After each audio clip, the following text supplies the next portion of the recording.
한의학은 국산으로 둔갑한 중국산. 사실 맞는 말이에요. 한의학은 중국에서 유래했습니다. 그렇긴 한데 이런 얘기를 왜 양의사 선생님들이 하고 계신 거죠? 그렇게 따지면 선생님들이야말로 명백한 수입산이시잖아요.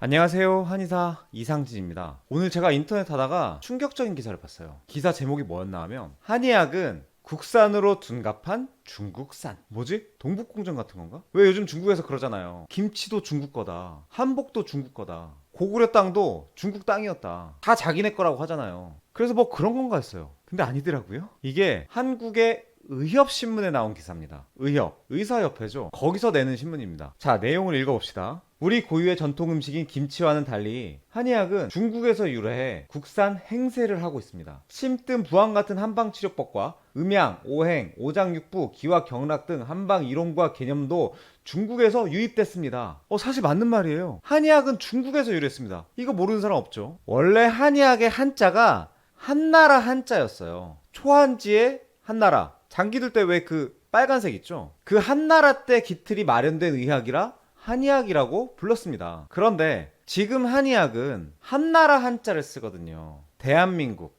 우리나라 발음은 같지만 한자가 달라요. 이렇게 바꾼 게 1986년입니다. 왜 이렇게 바꿨냐? 왜겠어요? 한의학이 비록 중국에서 시작된 것이지만 동의보감이나 동의수세보원을 비롯한 우리나라만의 고유한 부분도 있으니까 이걸 앞으로 우리나라 것으로 잘 살려나가자, 뭐 이런 의미 아니었겠습니까? 그러니까 이건 한국인이면 다 공감할 만한 사안 아닌가요? 그런데 이걸 왜 굳이 중국 편을 드시는 거죠? 기사를 좀 더 읽어봅시다. 동의보감도 대부분이 중국 서적을 인용한 내용으로 채워져 있으며, 맞습니다. 맞고요. 그렇긴 한데 이게 아다르고 어다르잖아요. 동의보감 내용 대부분은 중국의 의서를 인용했지만 그 편집이 기가 막히단 말이에요. 구슬서마를 꿰어서 보석으로 만들었단 말입니다. 자, 여러분 그거 아시죠? 동의보감이 2009년 유네스코 세계 기록유산에 등재됐습니다. 그 당시 문화재청의 보도자료 한번 볼까요? 문화재청 사이트입니다. 제목 동의보감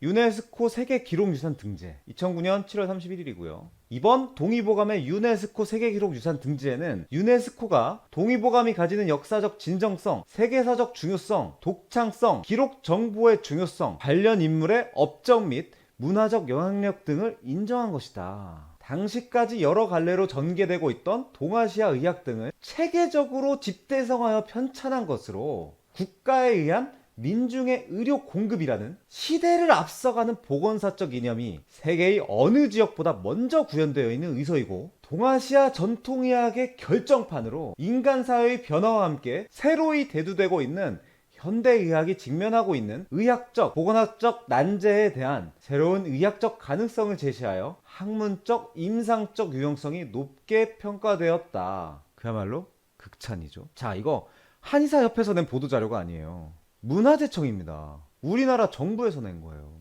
아니, 이 정도면 솔직히 좀 자부심 가져도 되는 거 아닙니까? 동의수세보원도 마찬가지입니다. 여러분 많이 아시는 그 사상체질 있잖아요. 그거 중국엔 없어요.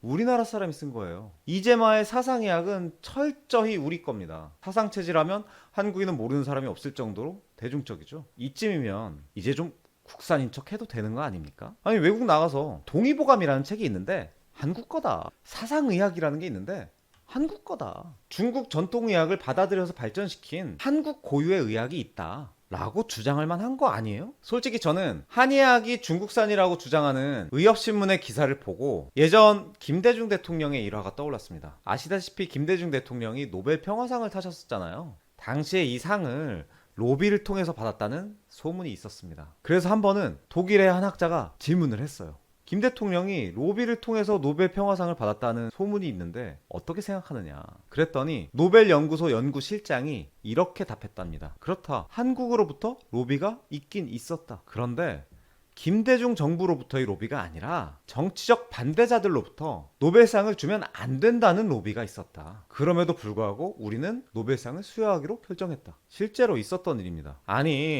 아무리 정치적으로 반대한다고 해도 노벨상 수상은 국가의 영광 아닙니까? 그걸 주지 말라고 한 건 너무한 거 아니에요? 같은 한국 사람끼리 마찬가지로 아무리 직역이 다르다고 해도 한국 사람이면 한국 편 들어줘야 되는 거 아닙니까? 굳이 중국 편 들을 이유는 없잖아요. 아니 그리고 솔직히 이런 얘기를 왜 양의사 선생님들이 하고 계신 거죠? 그렇게 따지면 선생님들이야말로 명백한 수입산이시잖아요. 물론 이런 주장을 펼치시는 분들, 한방대책특별위원회, 아니 이런 조직이 대체 왜 의사협회 내에 존재하는지 모르겠는데, 아무튼 여기에 속해 있는 분들은 아주 일부의 편협한 양의사 분들이겠죠. 그리고 아마 이분들은 아주 일부의 몰상식한 한의사 분들 때문에 한의학 전체를 부정하시는 거겠죠. 하지만 둘 다 극히 일부에 불과할 겁니다. 저는 그렇게 믿습니다. 의사는 숭고한 직업입니다. 사람 살리는 직업이잖아요. 저는 의사 선생님들을 존경합니다. 한의사 또한 마찬가지입니다. 사람 살리는 직업이잖아요. 그러니까 서로 싸우지 말고 어떻게 하면 사람 더 잘 살릴지 같이 좀 고민했으면 좋겠습니다. 오늘 제가 할 말은 여기까지입니다. 영상 끝까지 봐주셔서 감사하고요. 제 영상이 마음에 드셨다면 좋아요와 구독 부탁드립니다. 감사합니다.